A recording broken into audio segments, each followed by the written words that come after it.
தேடாது கிடைத்து வந்த வரம் போல சொக்க தங்கம் பெற்ற தங்கம். வழிகள் மாறி வாழ்வு மாற பிழைகளின்றி பேர் பெற்றிட தந்தை எனும் தெய்வம் வழியே தினம் பயணிக்கும் ஆறடி அதிரடி சிங்கம். காலம் எதையும் மாற்றாது. அப்பா இன்னும் நம் அனைவருக்கும் ஹீரோதான். அரவணைத்து அழவைத்து வழி நடத்தி எப்போதும் வெற்றி பெற வைத்திடுவார். திரைத்துறையினரே, கருணையோடு வாய்ப்பு கொடுங்கள். கோயம்பேட்டில் கண்ணுறங்கும் கோடிக்கணக்கான அன்பு உள்ளங்களின் தலைவன் இந்த படைத்தலைவனை உங்களுக்கு பரிசாக கொடுத்திருக்கிறார். எதிர்கால திரையுலகம் கொண்டாட காத்திருக்கும் நம்ம வீட்டு பிள்ளை சண்முக பாண்டியன் அவர்களை இப்போது பேச அழைக்கிறோம்.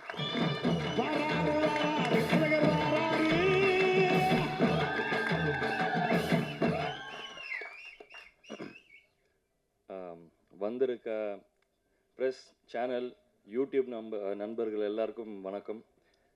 கட்சிக்காரங்க எல்லாருக்கும் வணக்கம். இந்த படம் வந்து எனக்கு ரொம்ப ஸ்பெஷலான படம். எனக்கு ரொம்ப க்ளோஸான படம். ஏன்னா அப்பா இருக்கும் போது அப்பா கதை கேட்டு ஓகே பண்ண படம் இது. அதே மாதிரி அப்பாவோட பிறந்த நாள் அன்னைக்கு இந்த படத்தோட ஃபஸ்ட்டு கிளிம்ஸ் ரிலீஸ் பண்ணுறோம். அப்பா இருக்கும் போதே நீங்கள் ட்ரெய்லரில் பார்த்த அந்த 2 ஃபைட் சீக்வன்ஸையும் அப்பா ஃபுல்லாக பார்த்துருக்காரு. அப்பா நல்லா வந்திருக்குன்னு அவர் வாயால் சொன்னார். அதனால் எனக்கு இது ரொம்ப க்ளோஸ் டு மை ஹார்ட். அதே மாதிரி அன்பு பிரதர் எனக்கு டே 1 என்ன கதை சொல்லி இது இப்படி தான் பிரதர் வரும், இது இந்த மாதிரி தான் அவுட்புட் என்ன வரும்னு சொன்னாரோ அதை அப்படியே எக்ஸாக்டாக கொடுத்துருக்காரு. So thank you brother. Cameraman sir ரொம்ப அருமையான ஒர்க் பண்ணியிருக்காரு. எனக்கு இந்த செட்டில் ஒரு ஒரு ஒரு பயமோ இல்லை நான் பண்ணுறது சரியோ தப்போ இல்லை யாரோ ஏதோ தப்பாக பேசிடுவாங்களோன்னு எனக்கு எந்த ஒரு கில்ட் ஃபீலோ ஒரு தப்பான ஃபீலோ கேமராமேன் சைடாக இருக்கட்டும் இல்லை டைரக்ஷன் சைடாக இருக்கட்டும் எங்கேயுமே எனக்கு கொடுக்கல. ரொம்ப கம்ஃபர்டபுளாக என்னை வச்சு அவ்வளோ அருமையாக என்கிட்டருந்து வேலை வாங்கியிருக்காங்க. யானை என்னோட படத்தில் என்னோட நண்பன் மணியன். நானும் அதுவும் நீங்கள் எல்லோரும் நினச்சிருக்கலாம் இந்த மாதிரி யானை கூட ஒரு 20 நாள் 30 நாள் ப்ராக்டிஸ் எடுத்து இது பண்ணலான்ட்டு. ஆனால் என் டைரக்டர் சார் அதெல்லாம் உடலை. ஃபஸ்ட் டே பூஜை நடந்து முடிஞ்ச 2வது நாள் பிரதர் இன்றைக்கி உங்களுக்கு ஃபைட் சீன்னாரு. நானும் சரி ஓகே ஃபைட்டு தானேன்ட்டு போய் பார்த்தா 5 யானையை நிற்க வச்சுருக்காரு.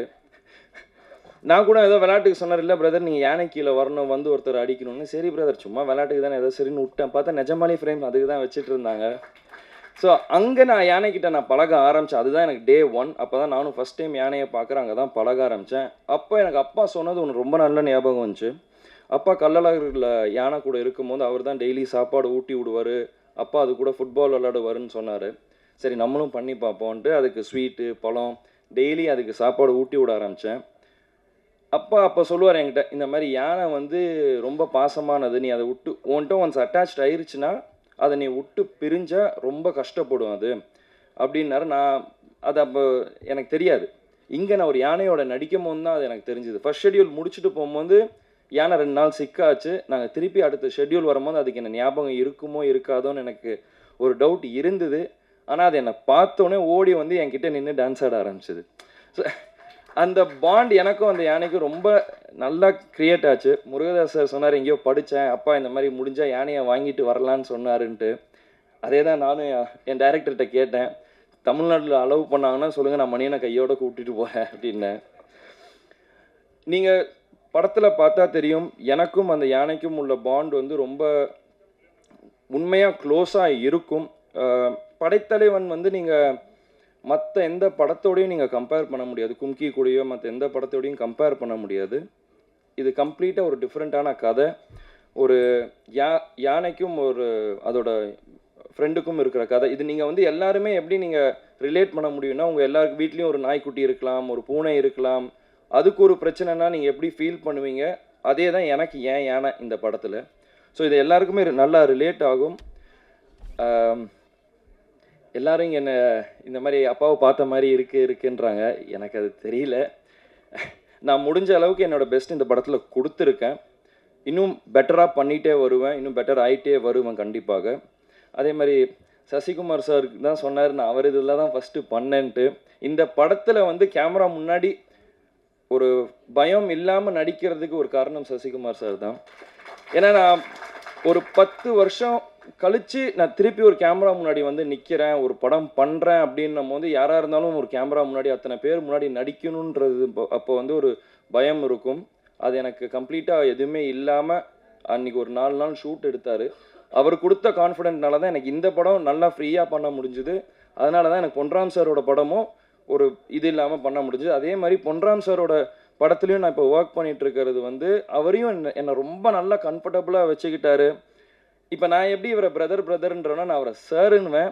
ஆனால் அங்கேயும் நாங்கள் வந்து இப்போ அவர் வருத்தப்படாத வாலிபர் சங்கம் எப்படி எடுத்தாரோ அதை சொல்லிட்டு இருந்தார். இந்த மாதிரி நாங்கள் எல்லாம் ஒன்றா உட்காந்து தான் பேசி காமெடி கிரியேட் பண்ணுவோம், நாங்கள் அப்படி தான் நாங்கள் இது பண்ணுவோம், நீங்களும் பழகிடுவீங்க அப்படின்னாரு. நிஜமாலே அதே மாதிரி தான் போச்சு. இன்னும் அந்த மாதிரி தான் போயிட்டுருக்கு. ஸோ நாங்கள் ஒரு காமெடி சீக்வன்ஸ் எடுத்தாலும் சரி, ஃபைட் எடுத்தாலும் சரி, மொத்த ஆர்டிஸ்ட் பொன்ராம் சார் எல்லாம் ஒன்றா உட்காந்து ஒரு சீனை பேசிட்டு தான் பண்ணுவோம். So thank you sir. Murugadoss sir, நீங்கள் சொன்னீங்க கேப்டன் பிரபாகரன் நீங்கள் நிறையா ரிப்பீட் ஆடியன்ஸாக நீங்கள் போய் பார்த்தீங்கன்ட்டு. நான் அப்படி பார்த்த படம் வந்து ரமணா சார். ஸோ அது எனக்கு ரொம்ப பிடிச்ச படம். நீங்கள் ரமணா 2 என்னை வச்சு எடுக்கணுன்றீங்க. Thank you so much. It means a lot to me sir. ஏன்னா என்னோட ஒன் ஆஃப் த ஃபேவரட். நான் ரமணா நான் அம்மா கிட்ட கூட சொல்லியிருக்கேன். இந்த மாதிரி நிறையா இன்டர்வியூஸ்லையும் கேட்டிருக்காங்க, உனக்கு ரீமேக் பண்ணணுன்னா எந்த 2 படம் இல்லை எந்த இது படம்னா எனக்கு ஃபஸ்ட்டு சத்திரியன்வேன், அதுக்கு அடுத்து எனக்கு ரமணா தான்.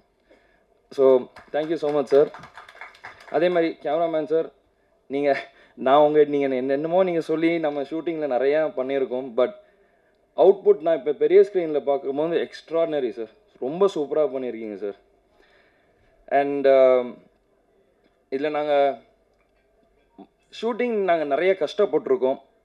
எப்படின்னா இந்த ரெயின் சீக்வன்ஸ் ஃபைட்டு பார்த்தீங்க இல்லையா, அது நாங்கள் ஃபஸ்ட்டு நீங்கள் ரெயின் இருக்காது, நாங்கள் ஷூட்டிங் ஆரம்பித்தோம், ஃபைட் சீக்வன்ஸ் செட் பண்ணிட்டாங்க, திடீர்னு மழை பெஞ்சது, ஷூட்டிங் கேன்சல் பண்ணிட்டு எல்லாம் கிளம்பிட்டோம்.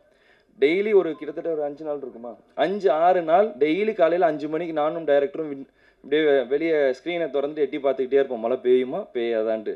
ஸோ ஷூட்டிங் ஸ்பாட்டுக்கு போனதுக்கப்புறம் தான் தெரியும். நான் கேட்டேன் டேரக்டர்கிட்ட, இதை பேசாமல் ரெயின் எஃபெக்டாக மாற்றிடலாமான்ட்டு. அவர் என்னைக்கு ரெயின் எஃபெக்டாக மாற்றினாரோ அன்னிலேருந்து மழை பெய்யறது நின்றுச்சு.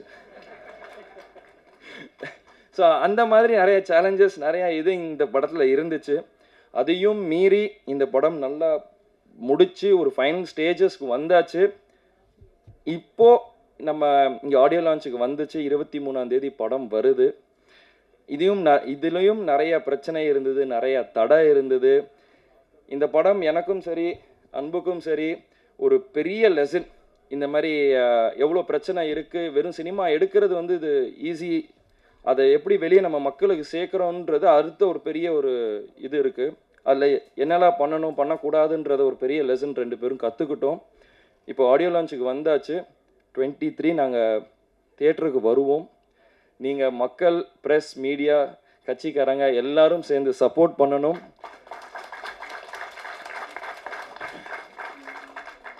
நான் முடிஞ்ச அளவுக்கு நான் பண்ணியிருக்கேன். மீண்டும் நான் இன்னும் பெட்டராக வாங்கிட்டே வருவேன். நீங்கள் எல்லாரும் தியேட்டருக்கு போய் இந்த படத்தை சப்போர்ட் பண்ணுங்கள். உங்கள் எல்லாருக்கும் கண்டிப்பாக இந்த படம் பிடிக்கும். இது ஒரு ஃபேமிலி என்டர்டெய்னராக இருக்கும். ஸோ நன்றி, வணக்கம். சாரி, அதே மாதிரி அண்ணன் சொன்ன மாதிரி எனக்கு ஒரு பெரிய பாக்கியம். என்னோடய ஃபஸ்ட்டு படத்தில் வந்து கார்த்திக் ராஜா சாரோட ஒர்க் பண்ணேன். அதுக்கப்புறம் Ilaiyaraaja sir, next Yuvan Shankar Raja sir. So ராஜா சாரில் இருக்க நான் இதை சின்ன வயசில் இருக்கும்போது நினச்சிருக்கேன். ஏன்னா அப்பா சொல்லுவார், நாங்கள் ரொம்ப க்ளோஸு, இது எல்லாம். நான் ஃபஸ்ட்டு படம் பண்ணும்போது கார்த்திக் ராஜா சாரோட பண்ணும்போது என்னோடய ஃபஸ்ட்டு தாட்டே இதுவாக தான் இருந்துச்சு. என்னைக்காச்சும் ஒரு நாள் இளையராஜா சார் கூட ஒர்க் பண்ண முடியுமா, இல்லாட்டி யுவன் சங்கர் ராஜா சார் கூட ஒர்க் பண்ண முடியுமான்னு தான் நான் நினச்சேன். நினச்சபடியே எனக்கு வந்து இது அமைஞ்சிருக்கு. அப்பாவோட ஆசீர்வாதத்தினால தான் இது நடந்துச்சுன்னு நான் நினைக்கிறேன். அதே மாதிரி இளையராஜா சார் ரொம்ப ஸ்வீட். நான் எத்தனை வாட்டி நாங்கள் அங்கே போய் நாங்கள் சாங்ஸ் நாங்கள் பார்த்தாலும், ரீ ரெக்கார்டிங் ஆடியோ உட்காந்தாலும் அவர் அன்புக்கு ஏற்ற மாதிரி, அவர் அதுக்கு ஏற்ற மாதிரி கரெக்டாக கொடுத்தாரு. நானும் இது வரைக்கும் 2-3 வாட்டி பார்த்துருக்கேன், பேசியிருக்கேன். படத்துக்கு நானும் இன்னும் படத்தை பார்க்கல, இனிமேல் தான் படத்தை பார்க்கணும். ஸோ மியூசிக்ஸ் 2மே அற்புதமாக வந்திருக்கு. So thank you so much sir, and thank you. Thank you. அடுத்து நான் பேச அழைக்கிறோம். தஞ்சையிலிருந்து தனியே வந்த படைப்பாளி. தன் படைப்புகளில் பெரும்பாலும் சமூகம் சார்ந்த